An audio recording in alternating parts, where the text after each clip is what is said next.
ba daw anya ang bagong Pilipinas na pinagmamalaki ng kasalukuyang administrasyon? Pinatikos ang NAIA Airport. Nakakahiya daw ang NAIA International Airport. Ayan, so shoutout po sa lahat ng mga OFW Pinoy TV subscriber. Ito po, magbibigay po tayo ng reaction regarding po dito sa NAIA Airport na naman. Okay, so nawalan daw ng tubig, no? Lalo na pag gagamit sa palikuran o banyo dyan sa airport. Okay, so sige, tapusin natin and magbibigay din ako ng sariling opinion dito naman sa topic nito. Airport ng Pilipinas dahil puro na lang daw problema. Matatandaan nitong nakaraang araw naging sentro sa social. Basahin lang natin to, nakakahiya ito ba ang bagong Pilipinas? Nakakahiya ang gobyernong ito, daming kapalpakan. International Airport ng Pilipinas, walang tubig, nakakahiya sa buong mundo. Nag-iigib mga tao para sa airport ng Pilipinas, only I think in the Philippines. Sige, tuloy lang.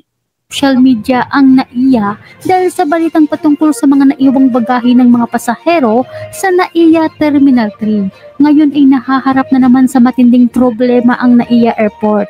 Sa kabila kasi ng matinding ulan at rumaragas ang tubig sa buong Luzon, ang buong Terminal 1 ng Ninoy Aquino International Airport ay walang tubig na dumadaloy sa mga gripo mula pa nitong nakarang araw ng Miyerkules, October 23 ng kasalukuyan.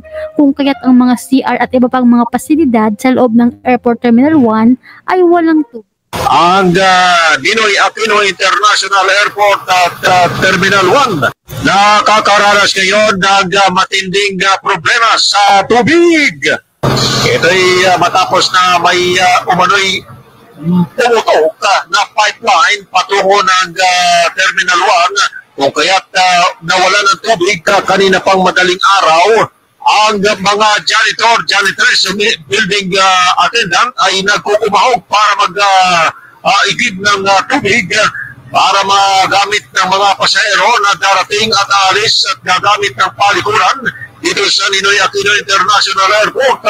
Ang mga ito ay matyagang naghahakot ng mga tubig mula sa isang truck na may dala ng tubig at lahat ng kanilang mga palde at ginagamit para ilagay sa mga palikuran ng paliparan dahil sa mga karamihan sa mga pasahero ay naghahanap ng tubig pag sila ay gumagamit. Ngayong hapon ay nagka-problema dahil yung truck na nagdadala ng supply ng tubig ay naubusan kung kaya't sa kasalukuyan ay nakatambay itong mga nag-igib at wala pa silang makuha ang tubig.